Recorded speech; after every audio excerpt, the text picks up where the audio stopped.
So I don't know if we're going to make a video out of this, but just in case we want to, I'm going to just record and document this whole thing. So that's why I'm on my iPhone on my wide angle, so it's not going to be the greatest quality. But how did I do this? What to do to get started? So what I did was I measured how big I wanted our fire pit, and I wanted about 4 feet diameter. So from the outside of the fire pit, I want it to be about 8 feet to where we have a lot of room. So I put over here in the middle, I put a stick down right in the middle where I wanted it. And then I grabbed some string / rope. Then I measured that rope. After I stuck that stick in, I tied the rope a little bit on the bottom, but loose enough to where it could move. And then I measured from the stick all the way down 12 feet for the rope. And then once I got that measurement, then I got spray paint and I just walked, because it's on that rope, I walked all the way in a circle, spray painting until it made this perfect circle all the way around. And then I have over here, where is it, my shovel. I'm going to start digging up. And I was putting it in this bucket, but I went ahead and went to my in-laws. I grabbed the wheelbarrow, pickaxe, and another shovel. Pickaxe is good because we have a lot of rocks, so I'm going to use that if we need help picking it up. And then we have like this divot over here, like of nothing, and so I'm just gonna dump all of our extra mud in here because I kind of want this filled up anyways. So I'm just gonna start dumping. I'm gonna throw that away. I'm not gonna bury it. That was from the other day. But anyways, so yeah, that's what I did so far. So you stick right in the middle where you want it. You measure how long out you want the diameter of your sitting area. You tie a rope, and then you just walk that rope all the way in a circle as you're spray painting, and then you'll get the diameter of what you want. So yeah. Another little tip is we are doing this like a couple days after it rained. So it's like really muddy and moist and wet, and it's easier to dig up so far. So I suggest doing it after some rainfall. I feel like it helps a lot. Guys, it's not going well. It is not going well. I'm very upset right now. I feel like my oasis has been destroyed. Guys, my oasis has been destroyed. Look how terrible our backyard looks. It's just a mess. Everything is just a mess. SOS, help. You look like you just got off the bike of E.T. But for real, we are trying to get someone that has a bobcat or something, because like we just can't do it. It's so hard. All right, this is an hour later after our failed attempt. What's up? Well, we got a homeless guy off the street. We needed some money, so $20. He's here to help. Nice.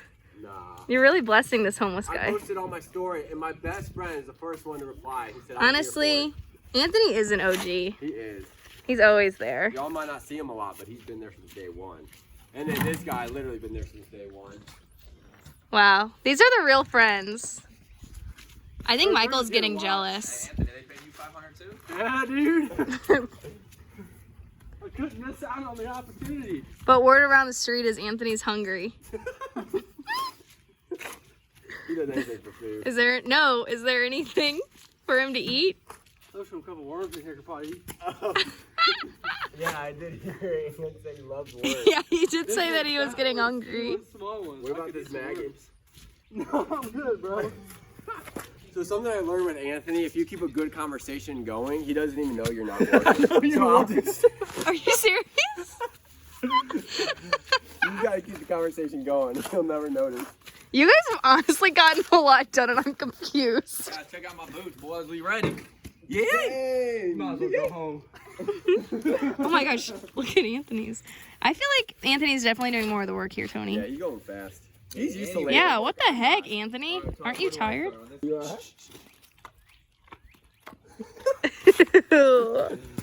That's a little baby. It's a little baby guy. I'll give you $5, you lick it. So then he only has to pay you 15. There you go, dude. It's a win-win. Are you hungry? I'm hungry, dude. Is it squirming? He's squirming, worming. That's so nasty. That is really gross.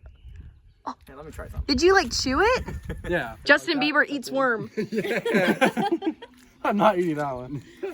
So I didn't video this, which I should have, but we ran into a little problem. As you can tell, I dug a little too deep, and I didn't realize this at first, but as I was showing people, they said I basically built a swimming pool. So they suggested to dig a French trench pipe, something like that, to get the water to go somewhere else. So as you can see here, I started digging and it's leading into the creek on the other side of my yard.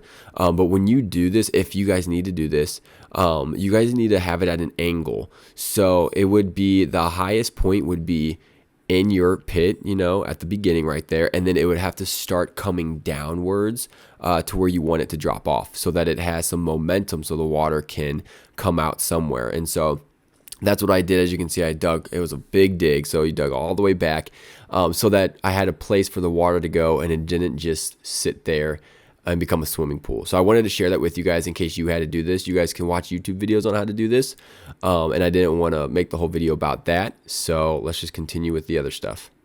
Okay, this is an important detail I can't skip over. I was sending this to a friend, asking him how in the world am I supposed to get those cinder blocks on this and be flat. So what I ended up doing was getting it as flat as I could on my own, but it was just so rocky and just so uneven. So I went to go get some dirt at the local store, placed that dirt down, and then I just grabbed kind of like a rake and just went back and forth with it to get as flat as I thought it was. And then each cinder block, I placed the cinder block down and grabbed a leveler, and each side just figured out if there was a lower part than the other, and then if it was lower, I just grabbed some dirt and just packed it right under there until it was pretty even. And I did that with every cinder block on the bottom row, so that it kind of came out even. So it's pretty tedious. That was actually the most annoying part of it. There's probably a better way, easier way, but that's what I did. So I wanted to share that with you guys because it's pretty important. And now I'm just kind of showing you guys the finished work of that trench pipe. I actually brought it like halfway through the fire pit, so it had more room to catch some water. And so that's what I'm showing off here. All right, guys, let me give you a little update. I did not show this, but we dug a trench going all the way to the creek over there. And the reason being is because we put a pipe down below that has some holes in it. That way, we didn't just create a swimming pool. There was water just gathering up in this, and it was just going nowhere. So I created, well, not created, I put in a pipe, a trench pipe going all the way there, so the rain will have somewhere to go. It's not perfect. There's still water that lays around, but it's better than what it was. So I didn't videotape that just because it was like an added process that was kind of frustrating. And so I hand did all this with a pickaxe, put the pipe, and I put some of, I put that down, and then I put some gravel under it, and then I put the pipe on top of it, and I wrapped it, and then I threw some dirt / gravel on top of it. So then I just finished that. Now, I don't know what I showed you guys last, but the fire pit, we decided to go a different way with it. We decided to do cinder blocks. One, they were a lot cheaper. Two, it was just easier to customize and do what you wanted to instead of having to try to find bricks and lining them up perfectly and cutting them the right way and all that stuff. So we just went cinder block route. And then we bought this border. It's a rubber border that you can, you know, it's flimsy, so you can kind of curve it the way direction you want it to. So I'm just now starting to do this, but I'm also putting down this fabric. This keeps away obviously the grass and the weeds and all that stuff. So I'm putting this down first, and then I'm gonna go around with this border, finishing it up, and then we can add some gravel. Now, guys, this isn't beautiful. It's not perfect. I mean, it's kind of beautiful. It'll be more beautiful when it's finished, but it's not perfect. I probably skipped some steps and probably half butted it, some of it, but I was just ready to get it going and over with. So I just want to show you guys where we are at right now. I'm gonna start putting these back down as well and finishing it off. And then once all the tarps down and that's finished, like I said, we'll add gravel, and then we should be well on our way to being finished. All right, so today we got some gravel, but unfortunately the truck got stuck over there.